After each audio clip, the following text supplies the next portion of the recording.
அவன் செய்த பாவங்களிலிருந்து விலகினால் அவன் சுமந்த பாவங்கள் அளவு நன்மை அவனுக்கு கொடுக்கப்படுகிறது. யா அர்ஹமர் ராஹிமீன், சுப்ஹானல்லாஹ்.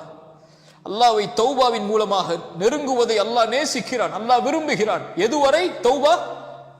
ஒன்று, அவன் மரணிக்கும் வரை.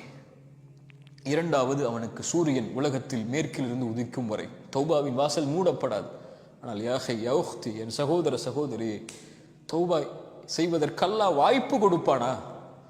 யாருக்கு தெரியும் என் மரணம் எப்போது ஏற்படும் என்று? தொழுகையை விட்ட நிலையில், பாவங்களை சுமந்த நிலையில், குற்றங்களை சுமந்த நிலையில், அல்லாஹ் தடுத்த காரியங்களை செய்த நிலையில் நான் ஒருவேளை இறந்து விட்டால் தௌபா செய்யாமல், மா கர்ரக பிரப்பிக்கல் கரீம், அந்த கண்ணியமிக்கவனிடமிருந்து, சங்கை மிக்க ரப்பிடமிருந்து உங்களை திருப்புவது எது?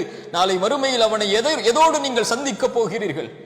அந்த கண்ணியமிக்கவனை எந்த பாவத்தோடு, குற்றத்தை சுமந்த நிலையில் அல்லாஹ்வை பார்க்க போகிறீர்கள்? அந்த பாவத்தில் இருந்து முழுவதுமாக விலகி அல்லாஹ்விடத்திலே தௌபாவின் மூலமாக அணுகி இருந்தால் சுத்தமான நிலையில் ரப்பை பார்ப்பீர்கள்.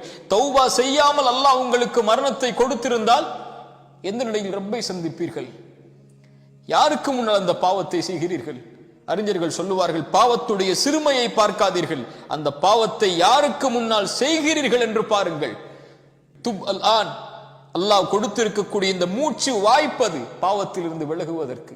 அல்லாஹ்வை நோக்கி திரும்பி வாருங்கள். அல்லாஹ்வை நோக்கி திரும்பி வந்தால், நீங்கள் ஒரு முழம் வந்தால் ஒரு ஜான் வருகிறான், ஒரு ஜான் வந்தால் ஒரு முழம் வருகிறான், ஒரு முழம் வந்தால் 2 கரமளவு, நடந்து வந்தால் விரைந்து வருகிறான், அல்லாஹ் ஏற்றுக்கொள்கிறான்.